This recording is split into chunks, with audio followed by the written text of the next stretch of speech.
What was it? How AI is killing your potential. So I saw this hilarious meme of we need a slur. P.S. I was able to get my headphones working with this new microphone, which I am inordinately proud of. No, I literally just had to go into the settings and look up the thing and see that it was, allowing for, I think there's a headphone jack in the microphone itself, so it's kind of, I don't know if it gives you an option to have the audio go through that, so I think that's what was happening. To describe people who use ChatGPT for everything. So AI is having a profound impact on our society. And the tricky thing about it is that the impact varies, right? So if you're a CEO, or you guys may have heard about how this company is like, they're going to replace 30% of their workforce with AI. Like, I don't know. I feel like this innovation, like any innovation, is going to, I guess, merit a movement of people and materials to different locations, but I feel like the slack is always picked up somewhere else.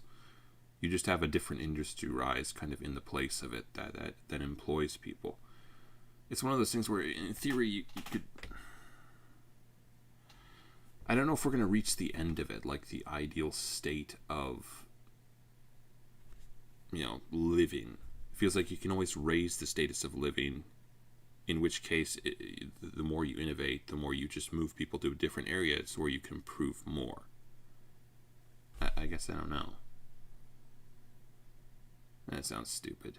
No, but the idea would be like, if you improve life in this particular area, then you just raise the bar and people want to improve life over here. So you just move people over here to this, I guess maybe less. There would be one point to be made that it would become less of a necessity and more of a luxury type of industry. The more you replace the people's necessary jobs with robots or something like that, or those become automated. But I think sometimes people get a little bit too reactionary.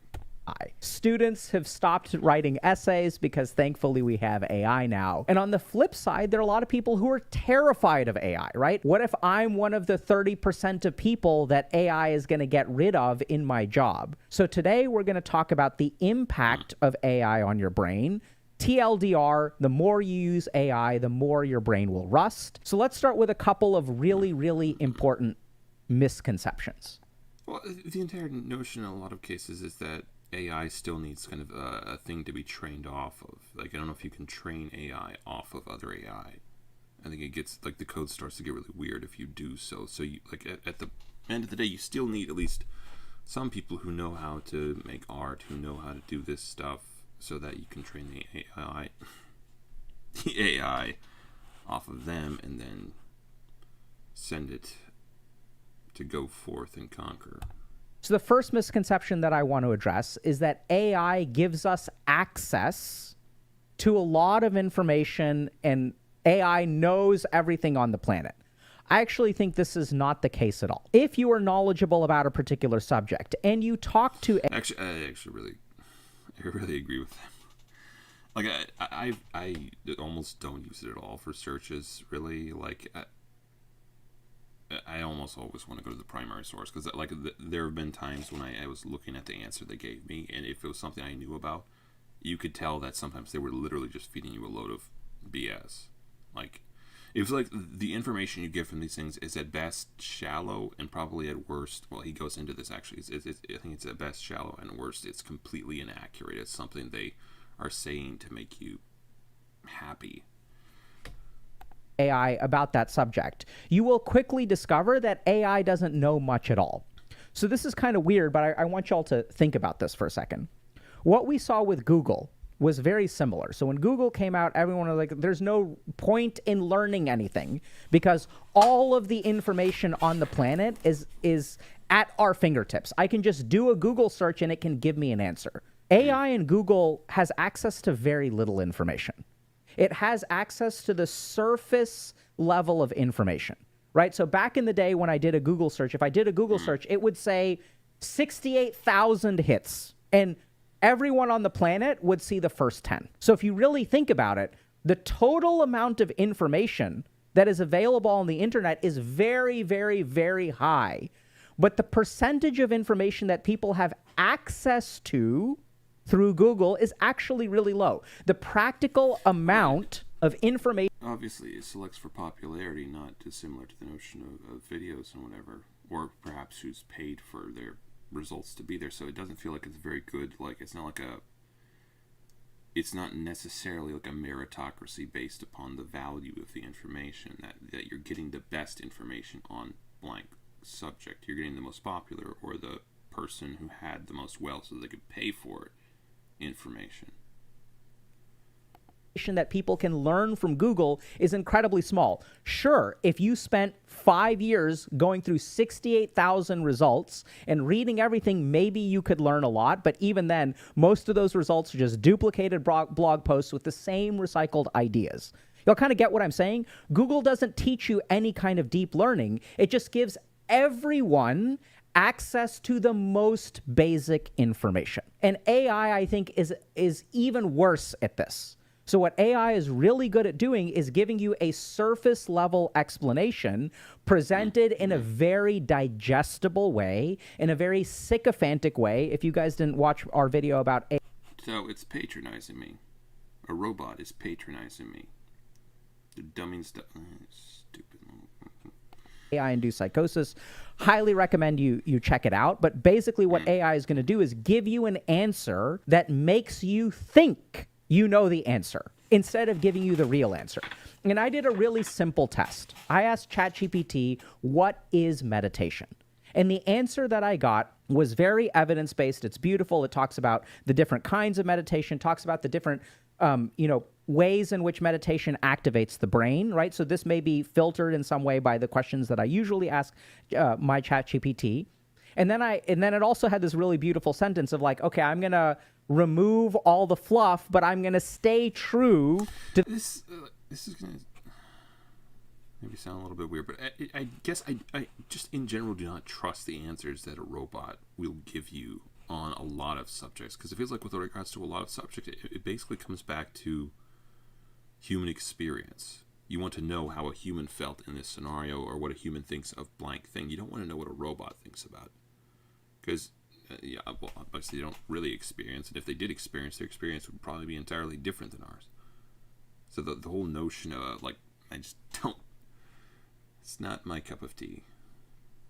the spiritual roots of meditation, which it did not do at all, right? So we know that ChatGPT and AIs will hallucinate. So I asked it this question about meditation. This is the answer that I got. Then I asked it a second question about meditation. I said, what is Vajrayana meditation? And it essentially gave me the same answer. You guys can see for yourself. It talks about gamma band improvement, talks about default mode network. It talks about emotional regulation and using imagery. It gives you this answer of what Vajrayana meditation is, which is really similar to the first answer. And Vajrayana meditation is not what ChatGPT, it's completely wrong. It's not about imagery or emotional regulation at all. Vajrayana meditation. No, you think you know what you're talking about? This is a professional AI. Literally, if you stay true to its original roots, Vajrayana meditation is Tantric Buddhism, which is using tantric techniques, certain rituals, chanting mantras to access the cosmic energy of extraplanar beings, deities, and Which? these weird devas and bodhisattvas that are floating around. Bring wood and oil. Sorry. In the non-material world. We are invoking them and asking them to help us out in the Here's a question. I wonder about this, honestly. Was the whole witchcraft and whatnot, was that only a thing that was really kind of inquisitions or outlawed in the West? It feels like the notion of shaman or witch doctors or that was the kind of thing that was very prevalent in other areas of the world. I think the notion of fortune tellers was highly disparaged, or whatever, like necromancers, people who would call up the dead for you to talk to them. That was a thing that was very disparaged in the Bible. They would, they would actually kind of kill those people, I think, sometimes. So that I wonder if that was more so only a thing in the West, where they would actually hunt out witches, something.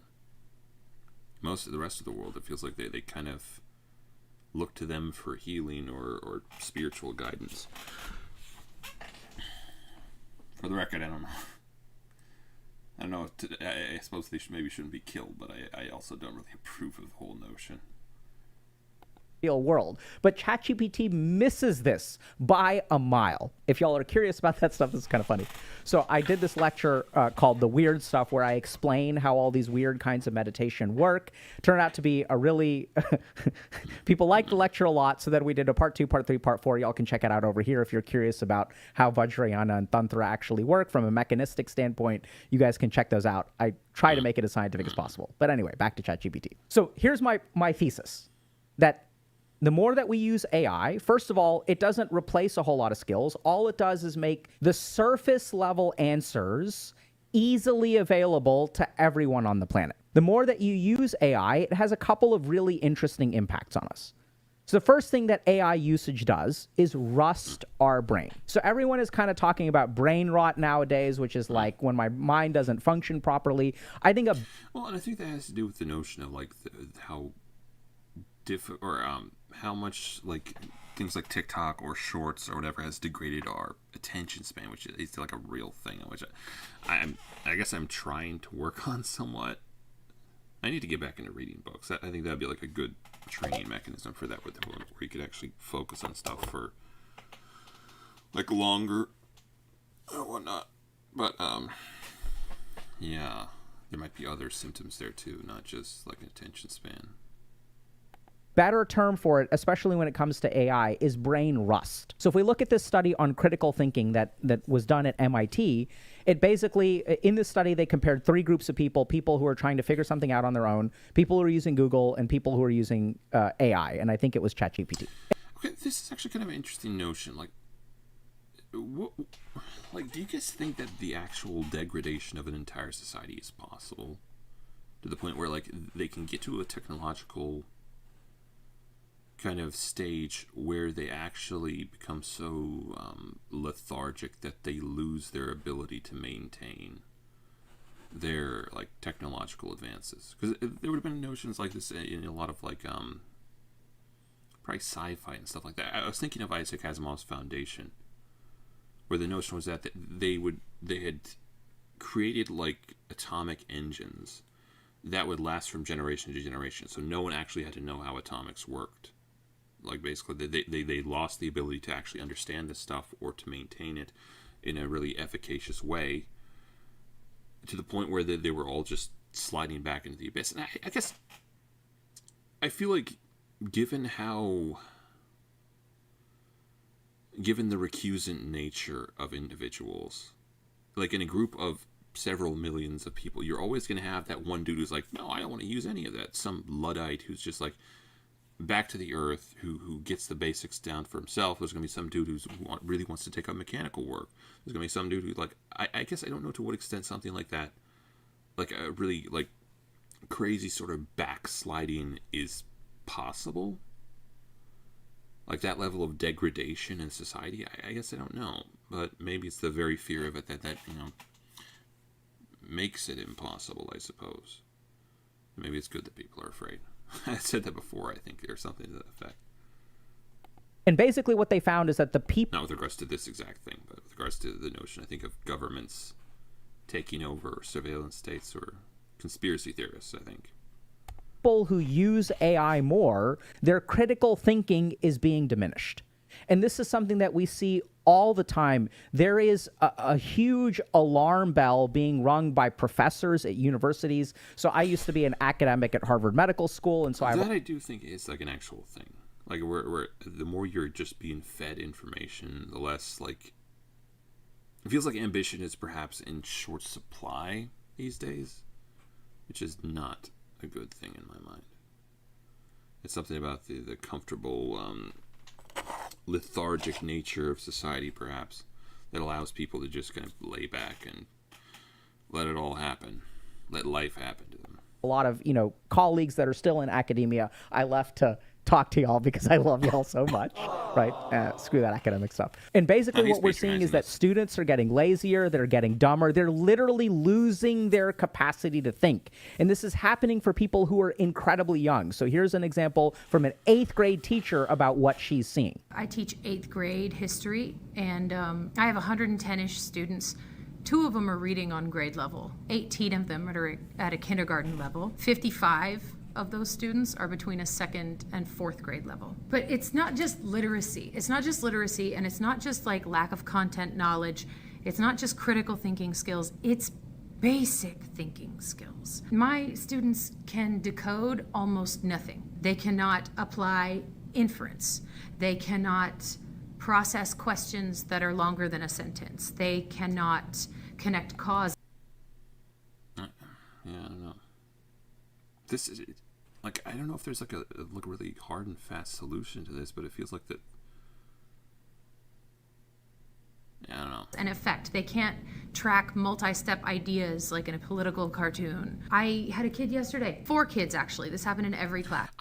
I do think a part of this, well, I suppose you could blame like COVID for some of it as well, but I do think part of this is like the methodology of teaching has changed to the point where they allow phones in schools so people can just look up stuff, blah, blah, blah, blah, blah. It becomes kind of the answer to every question is, oh, just look it up. Which I think is, it's a good tool to be used, but also you need to, like, to be able to do anything efficaciously, you need to be able to have that information in your head and, create with it. We were doing guided notes, supposed to be a real easy day. It was review. They wrote down Maryland was founded as a safe haven for Catholics. It was on the board. They wrote it down.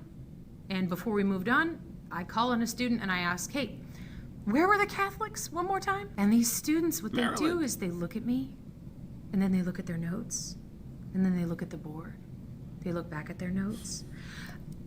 And some of them never answered me.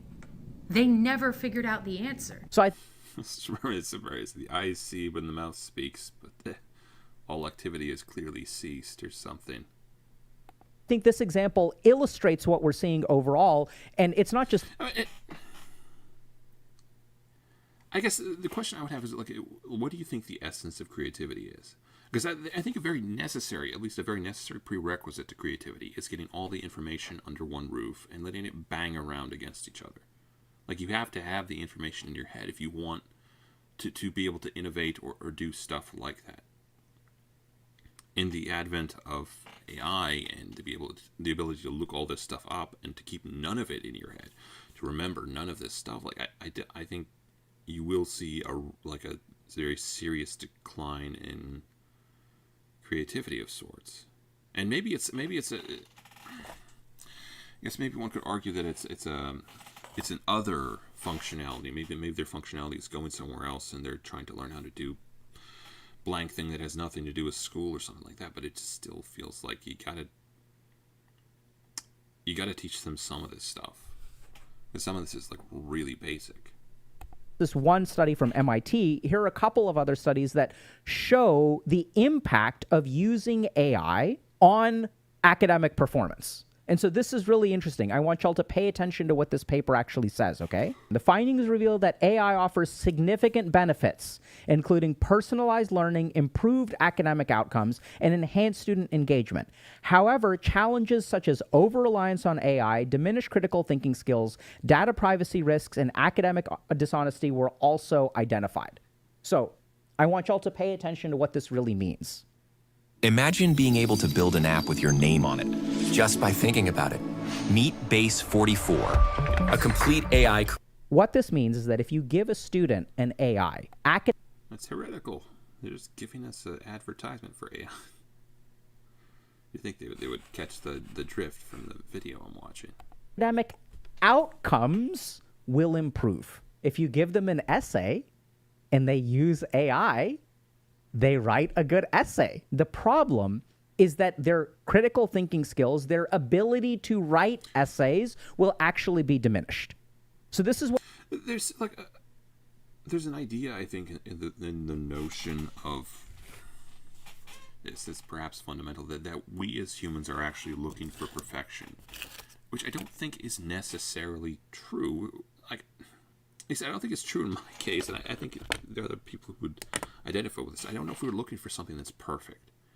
I think, this mechanization of stuff like this, it will create a perfect end product. That's the idea of it, that it creates like this flawless, mechanized, soulless end product.